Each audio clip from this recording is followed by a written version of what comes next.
This is Matt from the Dice of the Round Table. Thanks for watching. Don't forget to subscribe to the channel. Like the video if you appreciate it. Today we are talking about Zona Alpha.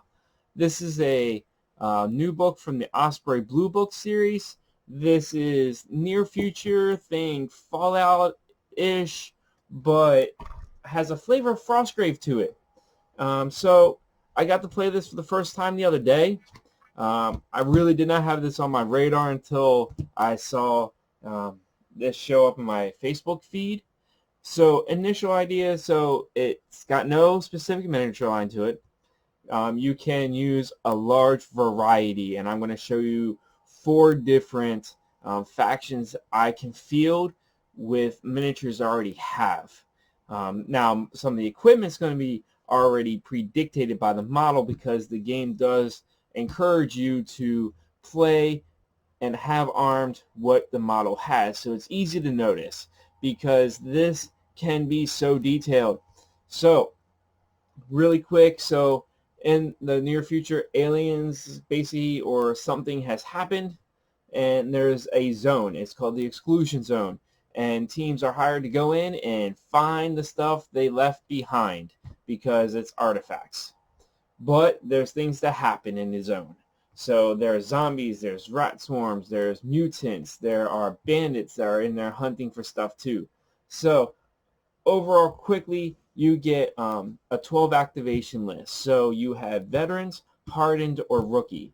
So you get 12 action points basically. So your leader is a veteran, so that's 3 action points. Hardened troops, they get 2 action points, and rookies get 1 action point. So you could have 1 veteran with 9 rookies, but balance is usually always a good idea.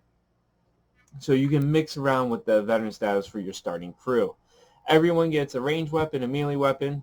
Everyone gets 1 grenade type, but they get 2 grenades, which are really cool. Then they get, depending on their level, so a rookie gets 1 piece of basic equipment, hardened get 2, veterans get 3, hardened get 1 skill, and vets get 3 skills. Skills can help you with shooting, will checks, get pins off, better carry an extra grenade, an explosive expert, be a bone doc so they can find medkits better. So some variety. Don't want to get into all the rules because that's why you should go buy the rulebook. But overall, you create your crew, find someone to play with, you go explore exclusion zone. Exclusion zones are about 3x3s. You want lots of terrain. You can have some weird alien stuff. You can have some like Walking Dead style terrain. Even probably use some Marvel Crisis Protocol if you want. You can use up a lot of different variety of things. So why do I like it? I like Frostgrave a lot. I thought this was, I wasn't sure at first. However, as I played it the other night after I built list, I want to say this was amazing time with lots of depth. I feel like Frostgrave, you have the spells, some tactical nuances of who goes where, when, why for treasures, or when you're picking stuff or blocking your line of sight. But in this one, there's the juice.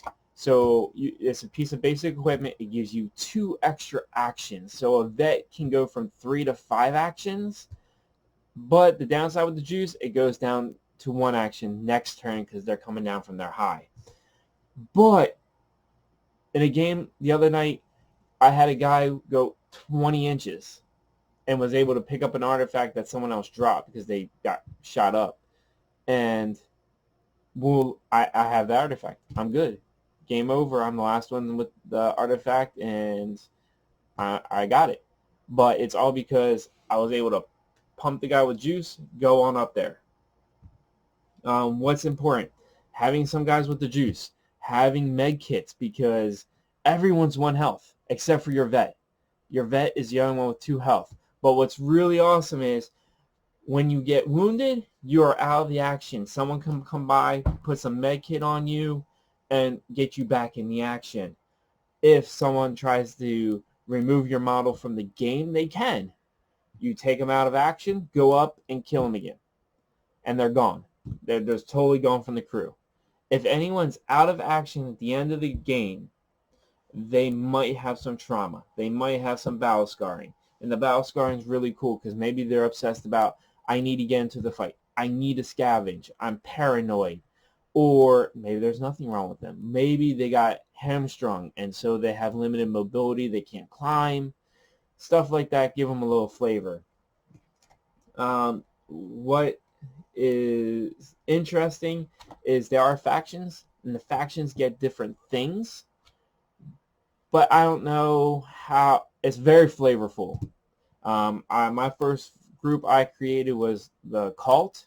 So they start with some extra med kits. They start with basically low vision, night vision attachments for guns that I can equip so I can see through smoke and other things that might block line of sight. However, after first activation, they can recruit a veteran and a rookie for free. Everyone else gets equipment. They get some cost cutting. They get a discount when they hire someone else at a certain level. The cults just get 2 recruits for free. So basically after game 1, when we go to the stalls and we come out of the exclusion zone, it's like, hey, look, we had a 12 activation crew. Instantly I'm at a 15, 16 activation crew. So last night I had a game with 6 models, so I'm instantly up to 8 models. So they can die easily, don't get me wrong, but I was like, wow, the cult have some cool stuff, and they have some allies, and that's the other thing. Since you have factions on like Frostgrave, you just can't kill someone, because maybe you're all working together out of the same tavern, same hideout, but you're just different crews. So you're not going to shoot up each other unless you have a purpose. So it's a cooperative, competitive game on some level. Or if you play the military guys who are just like policing the zone, boom. But I'm going to get too far off track here. Zona Alpha, I really enjoyed my first play of it. It was much better than what in the back of my head. I have not played Rogue Stars. And so I was talking to someone about that compared to this for character generation. Rogue Stars goes to a lot more depth per character. This gets you enough depth for some uniqueness, but it doesn't take a long time. We could probably make up a crew in about 30 minutes, which is awesome. The crew retires like Frostgrave. In Frostgrave, you're trying to get your wizard to 20th level. And why am I comparing this to Frostgrave? Because that's what I have a lot of experience with. It's another crew-based game without as much detail in the characters. But for me, that's a point of reference I can relate to, even though they're sci-fi and fantasy. But this one, you're trying to save up 10,000 in cash, which if you get a couple good artifacts, you're good. You're good. So one thing that someone's saying is maybe it's claim to fame, so you have to retrieve X amount of artifacts before maybe you're released from your contract, or up the amount to maybe 100,000 rubles before you retire. So I'm going to show you some of the models I've set aside that I could use for a crew to give you some idea.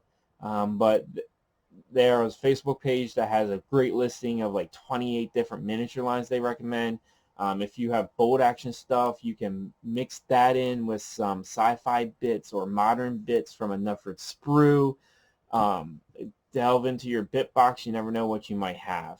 So let's get down to the table and I'll show you the things that I am using for my crew. So down here, this is the cultist from the Kill Team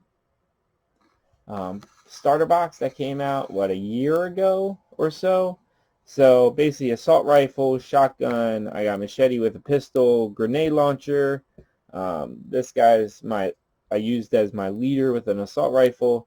This I was actually thinking of using as an RPG rocket launcher possibility, because that can be in the game. This one I held to the side because I figure I can use this as a machine gun. chemical sprayer or flamethrower, and this one just is an assault rifle. So that was actually part of the crew I played last night. Again, that's a cultist. That was perfect for these. These guys are dead zone enforcers from Mantic. I haven't painted these up. I did assemble it. I've tried dead zone and I've enjoyed it. But after playing last night, I was like, man, these would be perfect for the military or even independent contractors. But I kind of like the military feel because they have heavier armor. So that's an option. If you play Infinity, voila, boom, you can easily bring these in. The armor is probably a little bit heavier, but if you have some of the other factions that have a little bit less armor, they would definitely fit in, but this would work too. Definitely assault rifles, maybe play one as an SMG, so that's an option. And for monsters and some zombies, if you have Walking Dead, that's great. Or if you can think about using these as cultists, these are the Plague from Mantic's Dead Zone starter set that I had. So I was like, oh, I could easily turn these guys into a crew. Or I can use these as bandits. I could use these as zombies that get spawned in the game, and there's plague dogs that I can use for the game. So a lot of different options for some of these games. Zona Alpha, man, I really love it. I really think it has great potential for some play in the local area with some of the guys I'm with, and hopefully I might be able to record a gameplay or two of it. But until then, Zona Alpha, I can't recommend it any higher than this. It is an awesome game. Thanks for watching.